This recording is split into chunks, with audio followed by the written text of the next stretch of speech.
Hi, my name is Mike Snow, and I wanted to talk about this book, To End All Wars, by Adam Hochschild. It's by the author of King Leopold's Ghost and Bury the Chains. And it's about the growth of the peace movement during the First World War around a century ago. And it's a really fascinating book because it goes into the pre-war years and the start of the earliest anti-war movements in the mass media in the early 1900s. It really is true that more changed between 1800 and 1900 than 1900 and 2000. Because I really think that we can recognize a lot more things that exist, just in altered, more primitive forms 100 years ago, than someone in 1900 would have seen in 1800. There are still so many things that were born then that we still have there. Like the modern aid movement that I talked about in another video. And one of the things that they essentially began back in those days was an anti-war movement. It seems that every conflict of the 20th century and the 21st century has had people that oppose it. And this talks about one of the earliest examples of that, starting with the Boer War and people getting outraged at the fact that this exists. There was also a similar anti-war movement against the Philippine-American War and the Spanish-American War in general in the United States at about the same time. And it details the effect the Boer War had on radicalizing a number of young peace protesters, and the sort of strange turn that a lot of people who were opposed to the Boer War went in during the First World War. Some switched sides from being pro-this to against this to pro-that, and it was interesting to see the switch of people that were radicals around the time of the Boer War to just 15 years later, people that were extremely patriotic in favor of the war. It talks about how in those early days, the peace movement and socialist movements around the world tried vainly in the first few months of summer where the war was beginning to slow it down, to stop it, but how there was this enormous tide against it, and how, that's one of the things that the book doesn't shy away from. It doesn't pretend that the vast majority of the people were against the war. It knows that, especially at the beginning, and really for the first couple of years, the vast majority of the population, from the very rich down to the very poor, were in favor of going to war, and that it transcended class. It was something that the socialists didn't understand at the time, that it mentions as directly in the book that there was a deeper, more primitive, underlying feeling of tribalism. People talked about the spirit of 1914. The Nazis were famous about this later on, and they tried to reinvoke that decades later. This sense of community, of coming together, of strangers, suddenly shaking hands in the street, they mentioned at one point, where people are suddenly friends with one another because they can identify with people that are closer to them and against people that are farther away than them. And the peace movement tries to tap in how ridiculous this all felt to them, and to try to work against it, and how dark and lonely and difficult it was to form a peace movement then. Over the past 10 years, the peace movement and the anti-war movement against the war on terror has enjoyed quite a lot of popularity, especially in popular culture. Being anti-war, against the war, making jokes about the war has been a very popular opinion, and so it's interesting to go back to a time when things were so much geared in favor of war, in favor of violence and conflict, and see how they contrast with one another, and how much the peace movement struggled, how much they worked really, really hard to try to fight for peace, and how so many people just did not listen to them. It took really till the very end of the war. And how most, we get a similar feeling in this book to the one we got in King Leopold's Ghost, because in that book it was about a vast international movement that barely slowed down a vicious tyrant from doing what he wanted to do. It really just gave him bad press, but it didn't bring any effective, real change to him for the most part. And here it's pretty much the same thing. They try so hard, they struggle, they work themselves, sometimes literally work themselves to death to try to fight against the war. They get themselves heart attacks and terrible health conditions and get sent to prison. But people really just don't listen. In fact, throughout the belligerent nations, on the Allies and the Central Powers, the Entente and Central Powers. It really seems to be a vicious, visceral reaction by the soldiers against the war towards the very end, not against the populace at large. And it talks about how important it was, influencing popular opinion in favor of this war, unlike the wars before it. It was vital for the mass democracies, the mass of people to support the war, and the enormous propaganda machines that the government set in motion in order to buoy the war and beat the drum of war constantly from the beginning to the end. The peace movements were also subject to vicious, almost tyrannical acts of censure, and it focuses primarily on the British peace movements, not in the rest of the belligerent nations, but in Britain, some of them were jailed. Bertrand Russell was jailed during the First World War for speaking out against it. Some of the other rich backers were jailed and found how brutal the conditions in British jails were at the time, and it started a reform movement after the war to end things. In the sort of modern-day version of Spooks or 24, we see the British what would become MI5 working hard to stop imagined terrorists, but really just brutally cracking down on people that were not terrorists or spies or seditious or working for the enemy, but were really just fighting for peace. And they ended up imprisoning a group of women who were treated horrendously in prison, as virtually everyone was. And it's just fascinating to see how these peace movements worked and how they utterly failed really to accomplish anything of value during the war in terms of stopping the war. They just were not really working until the very, very end. And even then it was more a reaction of the soldiers against the war. It also details some of the grim brutalities of the war, such as a long story that fascinated me about a group of so-called bantamweight soldiers. These were soldiers that were initially considered too short and too small to fight in the war, but as men kept being eaten alive by the war machine, they were sent into the draft and forced to fight, and they were allowed to go out there and work. These bantamweight soldiers were also caught up in a terrible situation where it seems that they ran away from the enemy in the middle of combat and dropped their weapon, and the British authorities cracked down on them brutally. And it mentions rightly that the British military authorities were much more draconian with their own troops in terms of capital punishment. The Germans during the First World War only executed a handful of soldiers, whereas the British, it was well over 100. It was quite a lot of people that they court-martialed and executed during the war. And they forced people who were in the peace movement to, they tried to get conscientious objector status, but they sometimes couldn't. They couldn't prove that they were conscientious objectors, and they were forced to go and fight and work, but they didn't fight and work, and so they had to be subject to brutal, draconian military law and had to do horrendous jobs and tasks, and sometimes when they didn't do that, they were sent to brutal prisons, and the whole movement is very interesting. However, I have to mention something.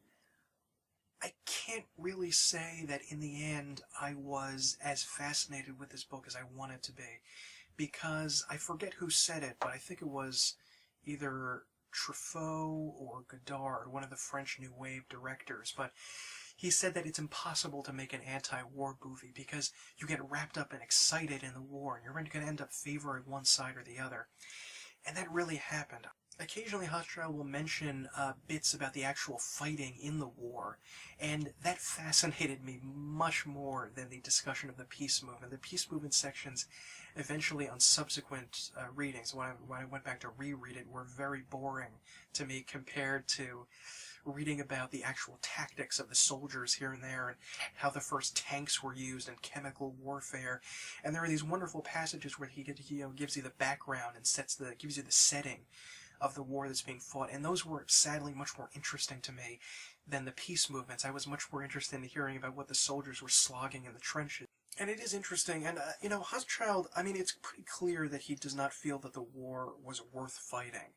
And he tells us that right from the beginning, and we know that's what we were getting into when we saw it. However, he's very fair to the other side. He mentions a lot of the things that I feel about the war, because if you've seen one of my other videos about the rape of Belgium, you know that I feel that the war had to be fought, and it was right to fight it. And the Germans were undeniably in the wrong. They were the bad guys in this situation. And that it was an absolutely, definitely a worthwhile war to fight. It's not like these people gave their lives for nothing, which is to some degree, I think, what Hochschild thinks. However, he's very fair to the other side and makes important mentions of, are we really going to say that all these people died in vain, and how dark and difficult it is, especially during and immediately after that, and how the peace movement struggled, like all peace movements do, to make a very complex argument, especially during a difficult jingoistic time where people are not interested in complex arguments, to try to say we don't think the war, how do you say we don't think the war is worth fighting, and the people that have already died during it died for something and had the, you're pretty much saying, if you think the war is valueless, that they gave their lives for nothing, which sounds like an incredible dark insult to the people that fought the war. And really, it's, but he is fair about it. I mean, how do you do that if you want to do that? How can you say that, well, I don't think we should have gone to Iraq? You're pretty much saying, well, those thousands of people that died there, they died for absolutely nothing. It's hard to say that and convince somebody who is a soldier that, you think that the war was meaningless, but you don't want to say that they died for something meaningless, but you kind of are saying that. And that's a very difficult position that they found them in. And really, I mean, in the end, if anything, I'm sorry to say this because I love Hochschild's work, and I feel that if he ever heard this, he would be furious about this. But I really think that this book galvanized my belief that the war was worth fighting. And I know that's probably not his intention. I think he was trying to convince us of the other thing. But honestly, I really think that this book convinced me that it was worth fighting the war. I think that it also goes into some interesting points about conscription and how initially people were so interested in fighting the war that they could barely get enough people to staff the recruitment centers, and then after a couple of years they started to slow down and started to force people to go in with conscription more extensively, and eventually force the Irish Catholics to go in through conscription, which led to a rebellion in Ireland. And that kind of seemed like that was an interesting point. I don't know what specifically it had to do with the anti-war movement. It was kind of interesting. Hochschild, as usual, does an amazing job of painting the characters here. He goes through, there's a chapter that says dramatis personae, and that's exactly what it is. It talks about all the characters that we meet during this fascinating journey. And they're really interesting characters. All these people had wonderful motives, like in one weird sense. I never knew this before. The commander-in-chief of British forces and the expeditionary forces in France, John French, his sister was one of the leading anti-war opponents, and yet they remained good friends throughout their lives, which is very strange. It also talks about the Pankhurst family. And if you're a reader of the history of feminism, the Pankhursts are a group of people that organized the British suffragette movement in the early 1900s and were instrumental in eventually getting the government to agree to grant women suffrage. And it's fascinating to see their journey to these angry, ferocious radicals who were staging demonstrations and fighting against everything that they saw as corrupt in the British government and trying to bring women the vote, and underrepresented, 50% of society had no say in the government. They wanted the vote for everyone. And it was fascinating to see how a lot of these people switched suddenly to being extremely pro-war. The Pankhurst Bar 1 ended up being very much in favor of the war and beating the drum for war, getting up to almost, I dare say, hysterical levels of jingoism, to where some people higher up in the government had to gently chide them that maybe they should calm down about all of this. It also does a magnificent job of setting the scene, in the cities where people were, when people were getting off the boats in France, when people were looking in muddy hellholes for dead children, where people were working so hard in favor of the war and so hard against the war on opposite sides. However, though, the scenes where he's talking about the actual fighting, I'm sorry to say, are much more interesting.